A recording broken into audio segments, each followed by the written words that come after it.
is now declared open. Mr. Buchanan, Yes. newcomer to political landscape. What can we expect from you September 3?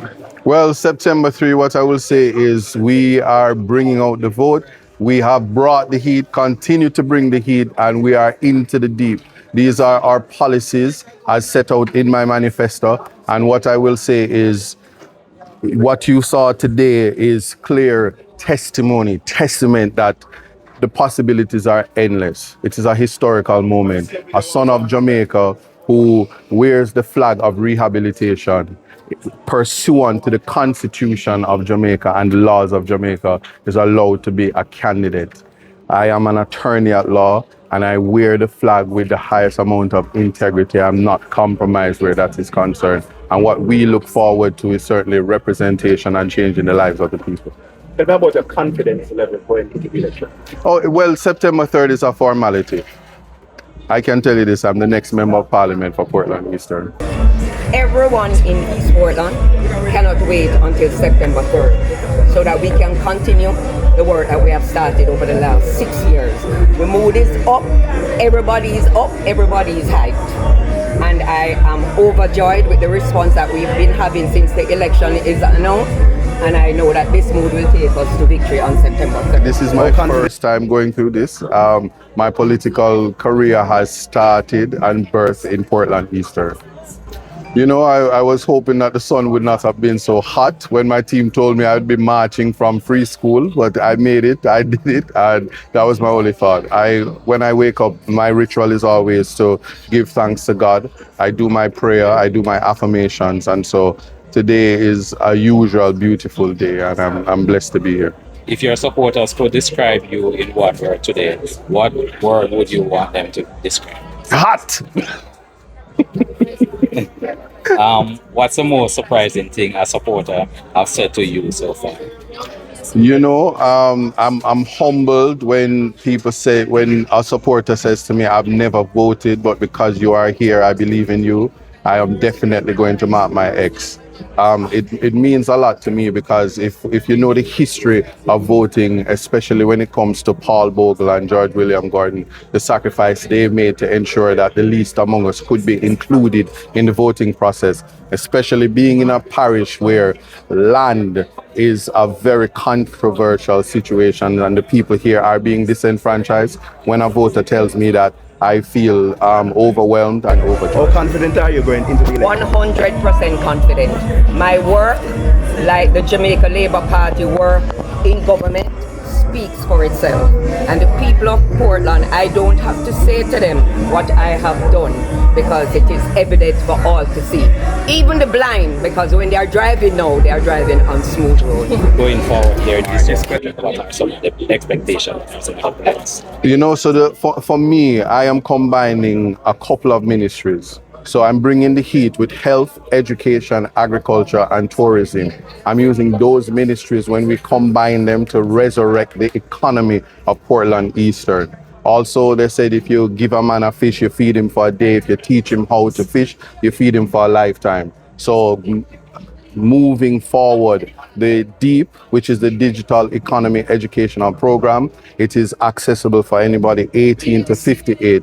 And we're showing people how to make money in the digital space. And you don't have to not be a farmer. You don't have to quit your 9 to 5, but multiple streams of income is the way to ensure financial security. And that's certainly what I'm doing for the people of Portland and in extension, the rest of Jamaica. How many times have you gone through this process? This is my third nomination, and I nominated with $5,000, and we will be seeking our third term on September 3rd, and we will be victorious. Having laid the foundation, I am looking forward to the opening of the Port Antonio bypass. I am looking forward to the completion of the Bone Book, the $4.5 billion project that is supposed to provide 3,000 jobs for my Portland family members. And I'm also looking forward, importantly, of seeing the 1,000 housing development that the Prime Minister announced in Buff Bay come to fruition. Also, the harbour, where we're going to put a new cruise ship there. I am looking forward to those things to be completed in the next 5 The minute I came to Portland and I realized how huge the parish is, my comrades and colleagues who have the smaller constituencies, they get a lot of time to relax. I had to move to Portland. I have no regrets about doing that because I live where you vacation or would like to vacation. I do understand that the people of Portland are prideful people. There is a misconception about the poverty line and the poverty gap. Well, I can tell you, there are persons here who are farmers who even sell in the market, and they have house bigger than people who think they arrive in Jamaica.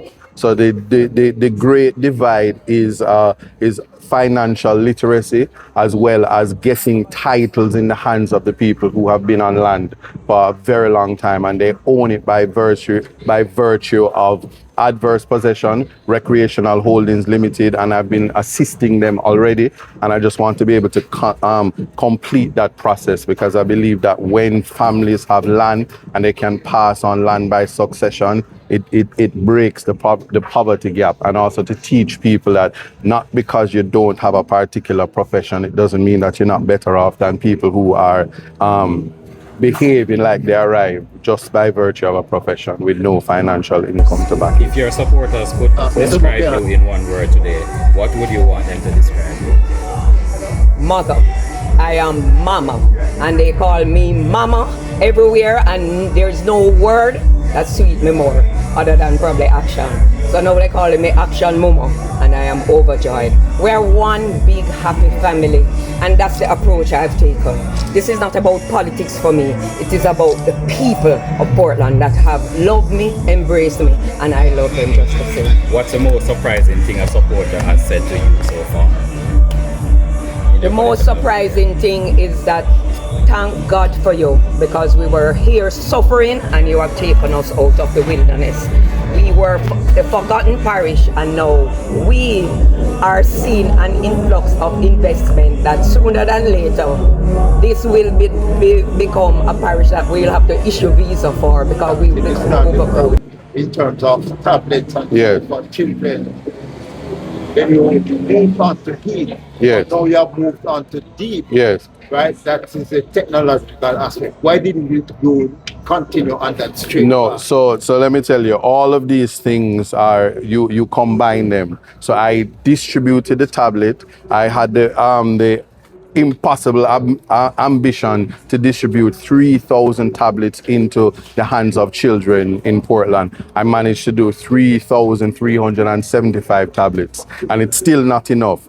Now that the technology is in the homes, the parents and the older siblings, they have access to the technology. And so we can also use I know they have the technology, and I can show them how to use the internet and the different social media platforms to make money, including cryptocurrencies. And this is keeping with the People's National Party's policy about the creative industries and the $1 billion grant that is going to be there for creative industries, which includes internet access, TikTok, YouTube, Instagram, just social media and its use, how to monetize it. So the heat, which I said is health, education, agriculture, and tourism. That is the foundation of resurrecting the economy in Portland. And make no mistake, all of these things combined is what is going to make Portland a success. In my next term also, one of the critical things that I will be actively pursuing, which I have stated in my constituency debate for about 2 years now, is the relocation of the Port Antonio Hospital. The Port Antonio Hospital has outgrown its size in relation to the growth of our population and the level of investments that we are bringing to the parish. We will need a state-of-the-art new hospital on grounds that will be able to cater for all of us here. What's the first thought came to your mind this morning when you wake up? I can't wait for this to be over so I can get back to work, because for me, it's about the work that I can do for the people in Portland, for our collective prosperity.